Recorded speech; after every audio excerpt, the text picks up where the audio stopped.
ওবায়দুল কাদেরের দেশে থাকা না থাকার প্রমাণ সরকারের হাতে নেই, বলছেন প্রেস সচিব। জানাবো পলক ভাই ইন্টারনেটের কি অবস্থা। জানাবো অন্তর্বর্তী সরকারি তত্ত্বাবধায়ক সরকারে রূপান্তরিত হতে পারে। শেখ হাসিনাকে ফেরাতে অজ্ঞাত স্থানে আওয়ামী লীগের নেতা কর্মীদের শপথ, ভিডিও ভাইরাল।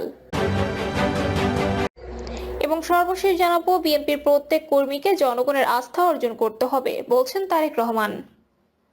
শুনছিলেন সংবাদ শিরোনাম, এবারে বিস্তারিত। ওবায়দুল কাদেরের দেশে থাকা না থাকার প্রমাণ সরকারের হাতে নেই, বলছেন প্রেস সচিব। আওয়ামী লীগের সাধারণ সম্পাদক এবং সাবেক সড়ক পরিবহন ও সেতুমন্ত্রী ওবায়দুল কাদের 3 মাস দেশের ভেতরে লুকিয়ে ছিলেন এবং পরে দেশ ছেড়েছেন এমন প্রমাণ সরকারের হাতে নেই বলে জানিয়েছেন প্রধান উপদেষ্টার প্রেস সচিব শফিকুল আলম। আওয়ামী লীগের নেতা ওবায়দুল কাদের অভিযুক্ত আইন শৃঙ্খলা বাহিনীর সদস্যদের দেশ ত্যাগের বিষয়ে শফিকুল আলম বলেন, বিষয়গুলো আমরা খতিয়ে দেখছি, অনেকগুলো বিষয় জানতে পেরেছি। ওবায়দুল কাদের বাংলাদেশে ছিলেন কি ছিলেন না সেই প্রমাণ সরকারের হাতে নেই। তিনি বলেন, 5ই আগস্টের পরে 3 দিন দেশে সরকার ছিল না, 1 সপ্তাহ দেশে পুলিশ ছিল না। এই পরিস্থিতিতে অনেক কিছুই হয়েছে। দেশের সাধারণ মানুষ নিজেদের নিরাপত্তা দিয়েছে, ছাত্ররা রাস্তায় ট্রাফিক নিয়ন্ত্রণ করেছে। তবে এতটুকু বলতে পারি, এই সরকারের দৃষ্টিতে যা ধরা পড়ছে তাই করছে। শফিকুল আলম বলেন, জুলাই গণ অভ্যুত্থানের হত্যাকাণ্ডে যারাই জড়িত, যাদের হাতে রক্ত আছে তাদের বিচার হবেই। এখানে কোনো মাপ নেই। যারা গুমে জড়িত ছিলেন তারা রাজনৈতিক দল হোক, আইন শৃঙ্খলা বাহিনীর সদস্য হলেও বিচার হবেই, এইটুকু নিশ্চিত থাকতে পারেন। আওয়ামী লীগের বিচার পরে জাতীয় নির্বাচন, জাতীয় নাগরিক কমিটির এমন দাবি প্রসঙ্গে উপপ্রেস সচিব আবুল কালাম আজাদ মজুমদার বলেন, জাতীয় ঐক্যমত্য গঠন কমিশনের আলোচনায় যদি রাজনৈতিক দলগুলোর পক্ষ থেকে এই প্রস্তাব আসে কিংবা আদালত থেকে কোনো নির্দেশনা আসে, সবগুলো বিষয় বিবেচনা করে সরকার যদি মনে করে তাহলে সিদ্ধান্ত নেবে। পলক ভাই ইন্টারনেটের কি অবস্থা। সাবেক তথ্য প্রযুক্তি প্রতিমন্ত্রী জুনায়েদ আহমেদ পলক আন্তর্জাতিক অপরাধ ট্রাইব্যুনাল থেকে বের হয়ে পুলিশি পাহারায় চুপচাপভাবে প্রিজন ভ্যানে ওঠেন। এরপর আরো কয়েকজনকে ওঠানো হয় সেই গাড়িতে।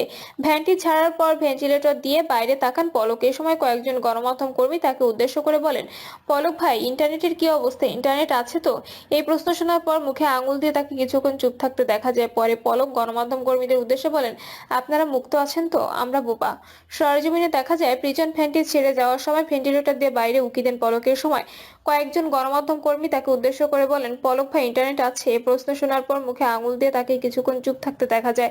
এরপর তিনি সাংবাদিকদের উদ্দেশ্যে বলেন, আপনারা ভালো আছেন? আপনারা ভালো থাকলেই ভালো। এ সময় সাবেক প্রতিমন্ত্রী গণমাধ্যম কর্মীদের প্রশ্ন করেন, আপনারা মুক্ত আছেন তো? পরক্ষণে তিনি বলেন, আমরা বোবা। তারপর পলক সহ আরো কয়েকজন হেভিওয়েট আসামিকে নিয়ে পুলিশের গাড়িটি ট্রাইব্যুনাল ছেড়ে চলে যায়। এর আগে জুলাই আগস্ট গণহত্যার মামলায় গ্রেপ্তার সাবেক আইনমন্ত্রী আনিসুল হক, সাবেক প্রধানমন্ত্রীর বেসরকারি শিল্প ও বিনিয়োগ উপদেষ্টা সালমান এফ রহমান, সাবেক প্রতিমন্ত্রী জুনায়েদ আহমেদ পলক সহ মোট 16 জনকে আন্তর্জাতিক অপরাধ ট্রাইব্যুনালে হাজির করা হয়েছে।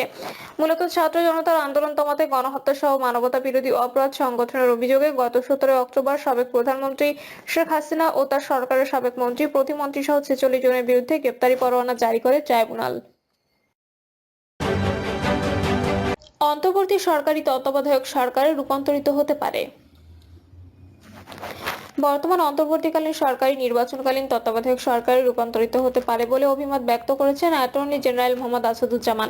তিনি বলেন, এই সরকারি তত্ত্বাবধায়ক সরকারে রিনেমড হতে পারে। যেমন একই ব্যক্তি যখন সিভিল মামলা করেন তখন তাকে বলা হয় জেলা জজ, আবার ওই একই ব্যক্তি যখন ফৌজদারি মামলা পরিচালনা করেন তখন তিনি হয়েছেন দায়রা জজ। তেমনি এই অন্তর্বর্তী সরকারের ব্যক্তিরা যখন তত্ত্বাবধায়ক সরকার ব্যবস্থায় চলে যাবে তখন ওনারাই তত্ত্বাবধায়ক সরকারের হবেন। এটাতে সাংবিধানিক সাংঘর্ষিকতার কোনো জায়গা নেই। সাংবাদিকদের আরেক প্রশ্নের জবাবে অ্যাটর্নি জেনারেল বলেন, আপিল বিভাগে যে রিভিউ বিচারাধীন তা পাশ কাটিয়ে হাইকোর্টে এই রায়ের মাধ্যমে তত্ত্বাবধায়ক সরকারে ফিরে যাওয়ার সম্ভাবনা আছে। কেন আছে? কারণ তত্ত্বাবধায়ক ত্রয়োদশ সংশোধনীতে 2টি পার্ট। এক হচ্ছে তত্ত্বাবধায়ক সরকার বৈধ নাকি অবৈধ, এই পার্টে 4 জন বলছেন অবৈধ, 3 জন বলছেন বৈধ। আবার দ্বিতীয় পার্টের সব বিচারপতি বলেছেন পরবর্তী নির্বাচন তত্ত্বাবধায়কের অধীনে হবে। এই যে পরবর্তী নির্বাচন তত্ত্বাবধায়কের অধীনে হবে, এটা বলার আগে পঞ্চদশ সংশোধনী চলে এসেছে। তাহলে ধরে নেওয়া হবে আপিল বিভাগের ওই রায়ের কার্যকারিতা এখনো আছে। আগামী 2টি নির্বাচন করতে আপিল বিভাগের রিভিউ রায়ের অপেক্ষায় থাকতে হয় না। রিট আবেদনকারী আইনজীবী শরীফ ভুইয়া বলেন, তত্ত্বাবধায়ক তত্ত্বাবধায়ক সরকার ব্যবস্থা বাতিল করার মধ্য দিয়ে একতরফা নির্বাচনের মাধ্যমে জনগণের কাছে সরকারের জবাবদিহির প্রয়োজনীয়তা সম্পূর্ণভাবে ধ্বংস করা হয়েছিল। একই সঙ্গে সুষ্ঠু নির্বাচন ব্যবস্থা ধ্বংস করা হয়েছিল। নির্বাচনী ব্যবস্থা ধ্বংস করার ফলে দেশে কর্তৃত্ববাদী চালু হয়েছিল। শেখ হাসিনাকে ফেরাতে অজ্ঞাত স্থানে আওয়ামী লীগের নেতাকর্মীদের শপথ, ভিডিও ভাইরাল। আওয়ামী লীগের সভাপতি শেখ হাসিনাকে দেশে ফেরানোর জন্য মহান বিজয় দিবসে অজ্ঞাত স্থানে বসে দলীয় নেতাকর্মীদের শপথ করার একটি ভিডিও সামাজিক যোগাযোগ মাধ্যমে ছড়িয়ে পড়েছে। গতকাল রাতে 2 মিনিট 10 সেকেন্ডের ভিডিওটি সামাজিক যোগাযোগ মাধ্যম ফেসবুকে ছড়িয়ে পড়ে।